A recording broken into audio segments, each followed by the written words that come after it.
Hello বন্ধুরা, অবশেষে চলে এলাম চেন্নাই নোম্বালামে একটা বিল্ডিং বানাতে হয়। বিল্ডিং বানাবার জন্য একটা রুমের প্রয়োজন আমাদেরকে থাকার জন্য। সেখানে থাকবো কিভাবে?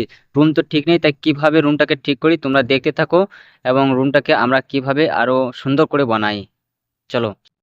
তারপর আমার যে সহযোগী ছিল, সহযোগীকে বললাম যে টিনগুলো আনতে। সাইডে যে টিনগুলো ছিল, যে খারাপ টিনগুলো ছিল, সেই খারাপ টিনগুলো সরিয়ে দিচ্ছে এবং যে ভালো টিনগুলো রয়েছে সেই ভালো টিনগুলো আনছে এবং এই যে জানলা ফাঁকটা রয়েছে সেই ফাঁক দিয়ে আমাকে দিয়ে দিল।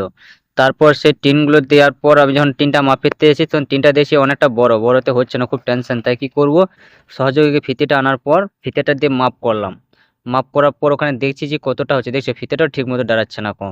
ফিতেটা অবশেষে ফিতেটা মাপ করার পর টিনটাকে মাপ করলাম। টিনটাকে মাপলাম, যেখানে পড়ছে শেষ যাতে একটা দাগ দিলাম। দাগ দেওয়ার পর এই টিনটাকে যাতে ওই মাপে হয়ে যায় সেই জন্য কি করলাম, একটা হাতুড়ি আনা করালাম সহযোগীকে। সে হাতুড়িটা আনলো এবং হাতুড়িটা দিয়ে আমি যে জায়গাতে মার্কিং করেছিলাম সেই জায়গাটাতে টিনটাকে ওই গম্বুর সাথে সরিয়ে দিলাম। তারপরে আস্তে আস্তে টিনটাকে বেরিয়ে বেরিয়ে ওর ভাঁজ করে দিলাম। ভাঁজ করার পর এবার টিনটাকে আমরা সেট করলাম।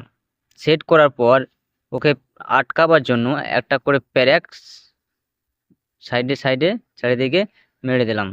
ওকে বললাম টিনটাকে ধরতে, সহযোগী টিনটাকে ভালোভাবে ধরেছে এবং সুন্দরভাবে এটাকে পিটোচ্ছি।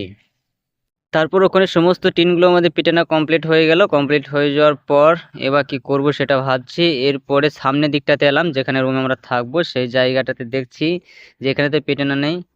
অবশ্যই সেখানে পিটিয়ে কমপ্লিট করে নিলাম। এরপর কি করব ভাবছি, এরপর দেখলাম যে নিচেটা তো অবস্থা খারাপ হয়ে রয়েছে, সেটাকে মাটি দিয়ে পূরণ করতে হবে।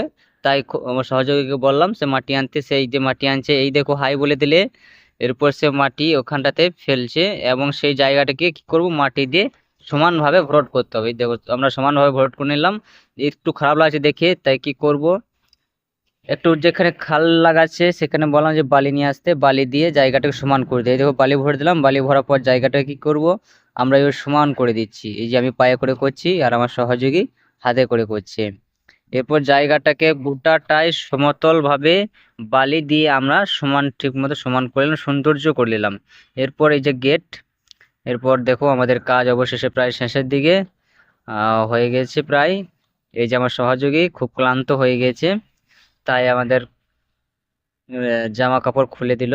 এই দেখো বন্ধুরা, আমরা অবশেষে আমাদের কাজকে কমপ্লিট করে আমরা একটু ঘুরতে বেরোলাম।